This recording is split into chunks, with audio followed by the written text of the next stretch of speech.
Hello, comment ça va? J'espère que vous allez bien. On se retrouve déjà pour la 3e émission. Oui. De nouveau en petit sous-effectif, comme vous pouvez le voir. C'est plutôt les micros qui sont Attends, notre sous-effectifs. régie. Que veut nous dire notre régie? Oui, on peut y aller? On peut y aller. D'accord. C'est plutôt les micros qui sont en sous-effectif. Hein. On aurait pu être 4 pour l'émission. Oui, en fait, donc Augu est puni pour le lancement de cette émission. Voilà, il est là, hein, vous inquiétez pas, il est de retour. Mais bon, malheureusement, on a des petits soucis de micro. On fait des gros bisous à Margot qui est dans le chat. Qu'est-ce qui se passe? Tout va. Tout baigne, enfin je pense. On a rien dans le chat, ça va. Ça a l'air d'aller. Dites-nous dans le chat s'il y a des problèmes de son qu'on n'aurait pas détectés et que comme ça la régie peut les corriger, mais normalement ça va. Cinémad dans le chat dit j'ai envie de pleurer de pas être là. Cinémad, notre on pense fort à toi. De ouf qui a chopé la crève, on pense. Demandez si dans le chat ils entendent tout en double. Et pour l'instant personne n'a fait de remarque, donc je pense que ça va. Si vous entendez quelque chose en double, dites-le nous. Ils ont plus d'infos que nous plus rapidement. Donc... Ouais, c'est ça. S'il y a un problème, ça va être les premiers à le voir. Oui. Non, pour l'instant, tout a l'air d'aller. Oui. Mais du coup, oui, Cinémad qui est pas là pour cause de maladie, malheureusement, notre grande chef, et qui nous dit rien en double, mais le son a bien baissé. Ah. Donc, ça va le son. Ça va le son. Tout va bien, super. J'ai monté le son. Ok, la régie a monté le son. Dites-moi. On est good. Ça a l'air d'aller. Mais donc on est présent une nouvelle fois, une 3e fois cette année, pour une belle émission qui va s'articuler autour de... Autour de, et bah justement, ta chronique... Et bah tu me tends la perche.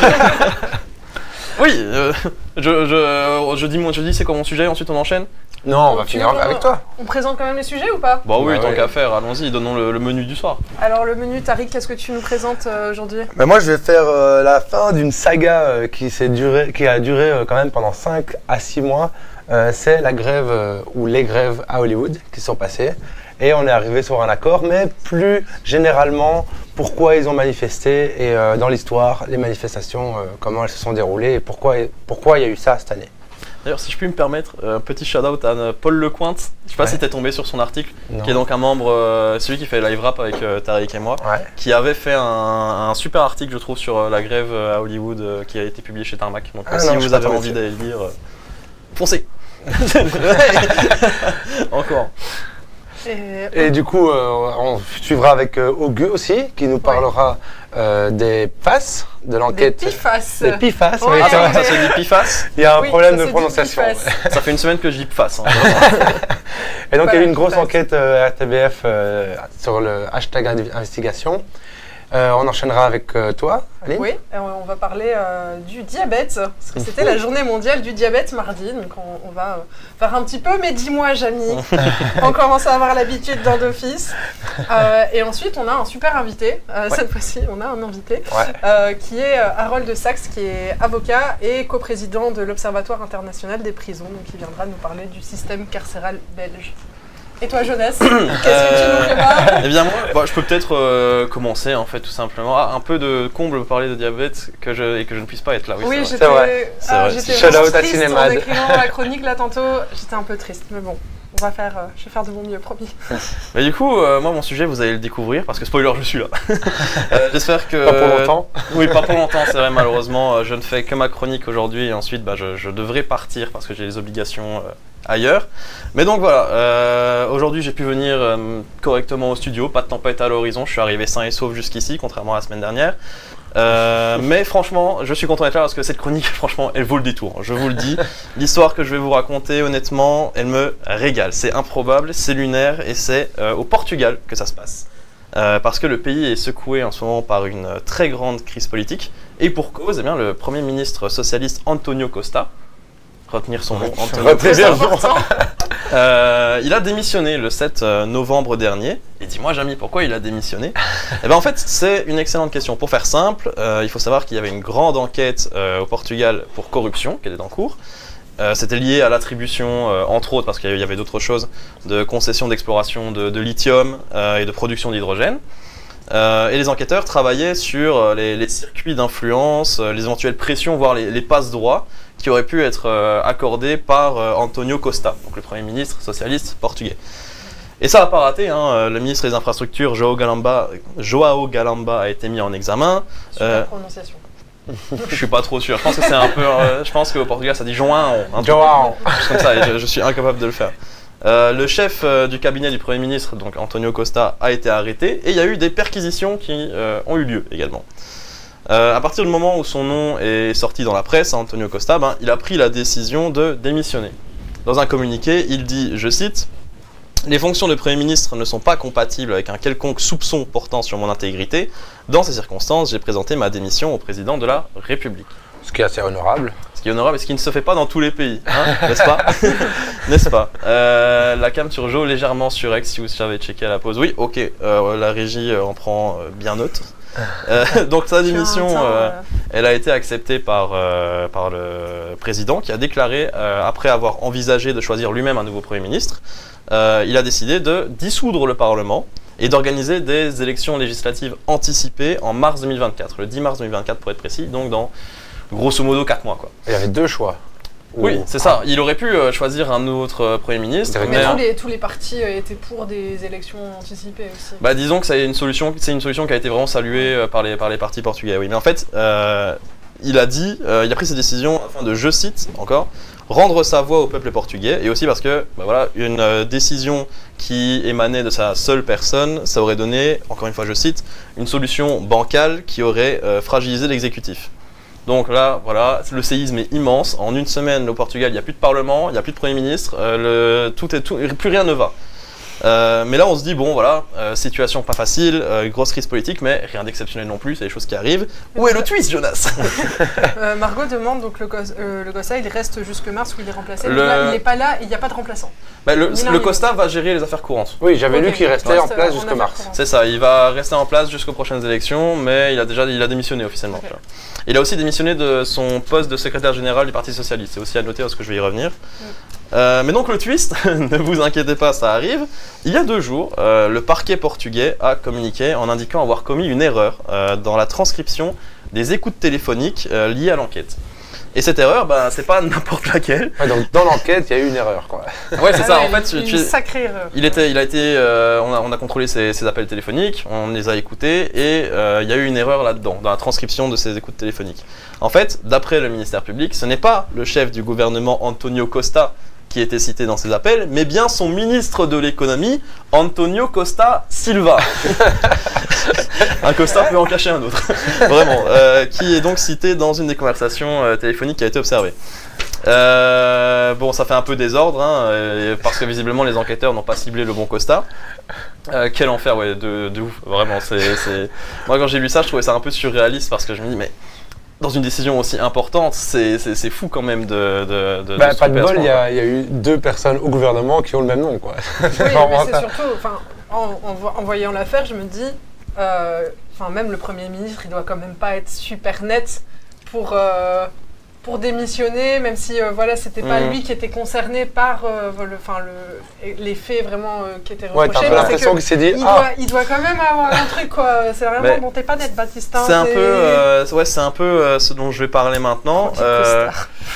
Et Cinémat qui dit cette blague avait été préparée et répétée, clairement.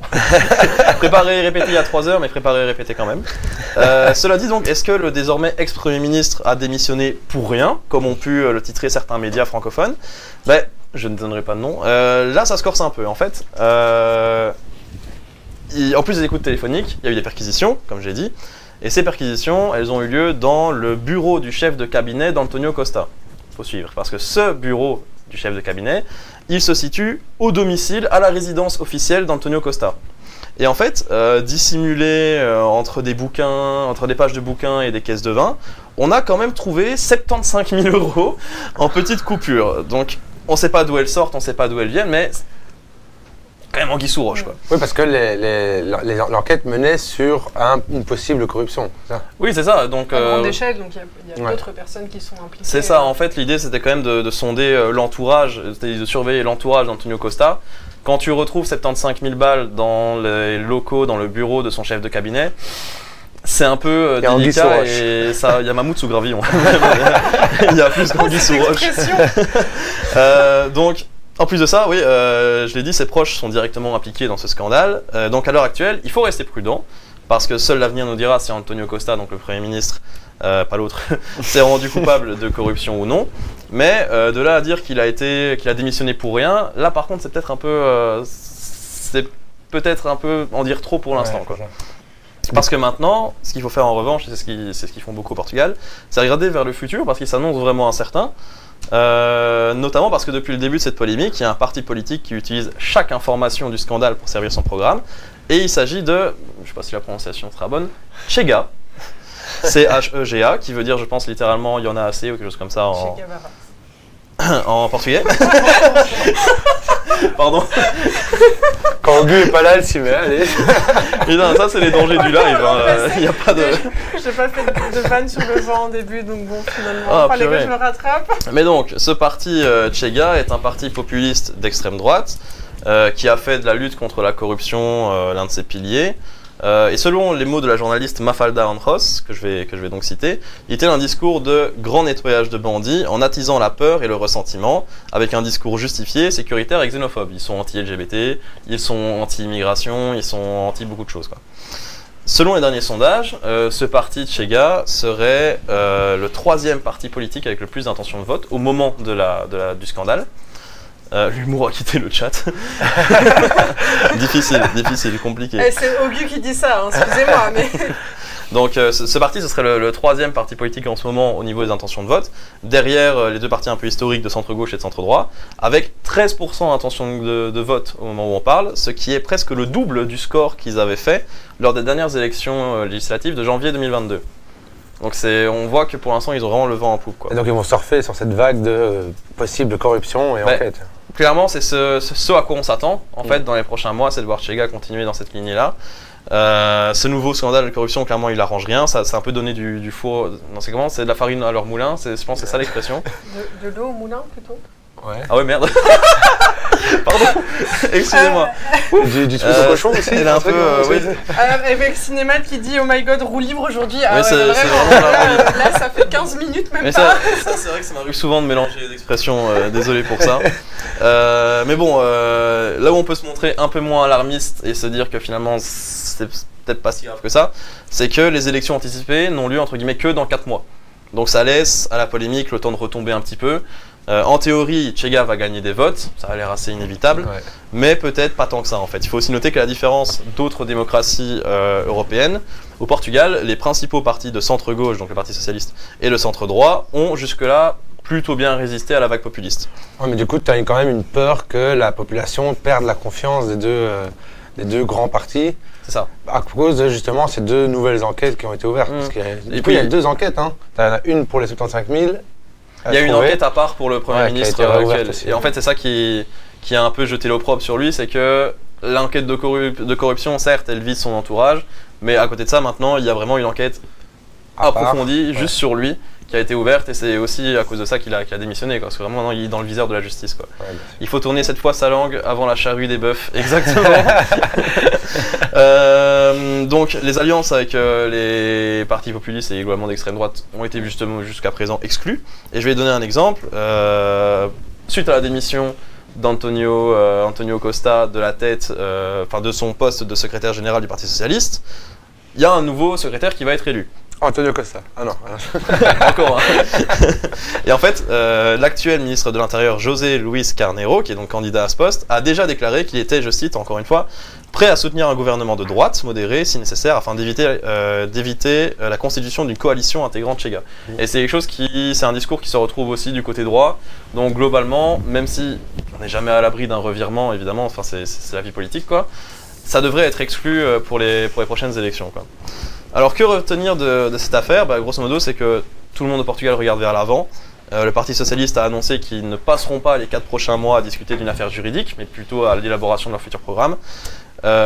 Pourtant, il faut quand même souligner qu'Antonio Costa, donc le Premier ministre qui a démissionné, c'était une figure phare du monde politique portugais depuis 20 ans, qui était Premier ministre depuis 8 ans. Donc c'était vraiment un pilier en fait, du Parti Socialiste portugais. Ouais, il avait été réélu en 2022. Oui, c'est ça. Mais bon, là actuellement, l'idée c'est que le parti il cherche déjà sa succession, et surtout le peuple réclame des solutions, parce que la corruption est un vrai sujet dans le pays. Mais donc voilà, j'avais noté en d'autres termes le roi est mort, vive le roi pour terminer la chronique. Mais c'est vraiment ce qui se passe en ce moment, c'est que ils savent qu'il y a un risque pour les prochaines élections qui ont lieu dans 4 mois de voir le parti de Chega vraiment monter dans les scores. Ça peut arriver. Bah, surtout qu'on ne sait pas les suites de l'enquête. Hein, surtout que voilà, ça peut encore, c'est quelque chose qui est encore c'est très actuel. Donc on aura peut-être de nouveaux éléments demain, ce soir. Peut-être qu'au moment où je parle, il y a peut-être eu un communiqué qui est sorti. Mais voilà, là l'idée pour globalement tous les partis, que ce soit centre droit ou centre gauche, c'est vraiment de construire, sauver les meubles un petit peu, c'est vrai, et d'essayer de construire une base pour les prochaines élections qui ont lieu que dans 4 mois. C'est à la fois garder la confiance des futurs votants. Là. Voilà, c'est ça. Ouais. Donc voilà. Il y a du niveau ce soir. Bah écoute, des bons sujets, des bonnes vannes. Moi je trouve que ça se part plutôt bien. Dommage que je puisse pas rester, ça m'aurait beaucoup amusé. C'est vrai qu'on est dans une pas mal euphorie ce soir. Ouais, je sais pas, il y a une bonne atmosphère. C'est cool. Bon, on a de l'énergie pour les absents en fait, c'est peut-être ça. Ouais, c'est ça. Et ensuite, quand le live sera terminé, on va tous se mettre en off. C'est un instinct de survie, je pense. De ouf. En tout cas, merci Jonas. Avec plaisir, avec sujet. plaisir. Franchement, je suis un peu triste de vous quitter déjà, mais je sais que vous allez faire une bonne émission. Petit tour parti trop tôt. Bon, voilà, on vous laisse là-dessus. Voilà, des gros bisous. On vous laisse là-dessus. À la pour le prochaine. sujet d'Augu.